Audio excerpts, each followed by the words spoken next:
Last day in the White House was emotional. It has been the privilege of a lifetime to serve as your president.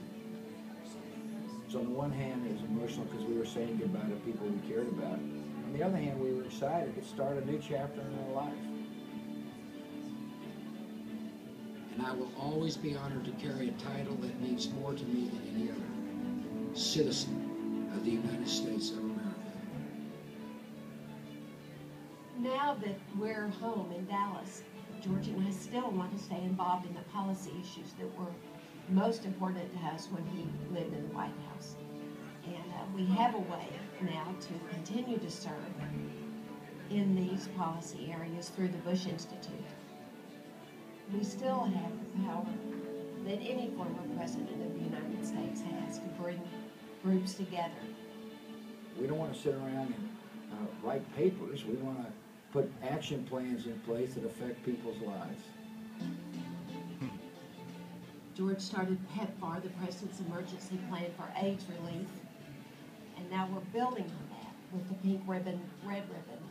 We're adding the testing and treatment for cervical cancer and breast cancer to the AIDS platform. The saddest thing of all is to know a lady life has been saved from AIDS but dies from cervical cancer. The Bush Center, along with our partners, are going to put on a cervical cancer crusade to save lives. And we're starting here today at this clinic. We believe America is the most innovative, productive, entrepreneurial country in the history of the world. And we believe with the right policies and the right attitude, we're forever going to be a great economic power for the good of the world. George and I were always impressed with the men and women who volunteer to serve in the United States military. One of the purposes of the Warrior Open is to celebrate those who have served our country and to remind our fellow citizens how fortunate we are to have men and women volunteer in the face of danger.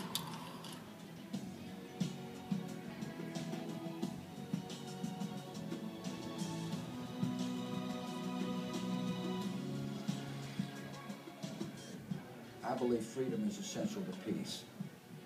We stand side by side with dissidents, political prisoners, courageous folks who demand their God-given right.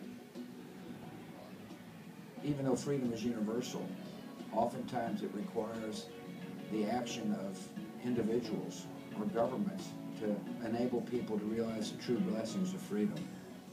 Education really is what I spent my life on, but it's also what George ran on.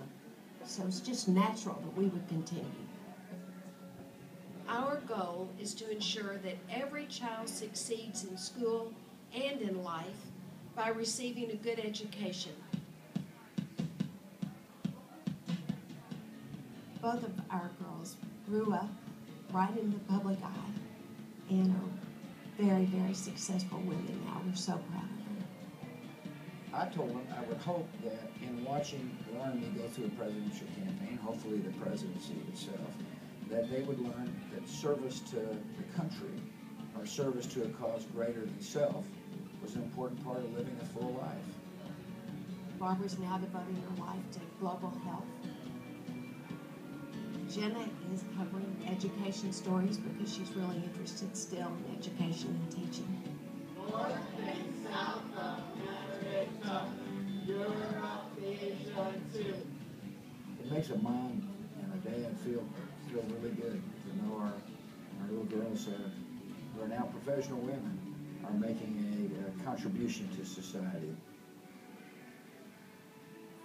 And the life of service continues after the presidency, and the Bush Institute is a good way for us to stay engaged in serving mankind. I visited programs everywhere where I saw people, just ordinary citizens, taking time out of their day to help people. We live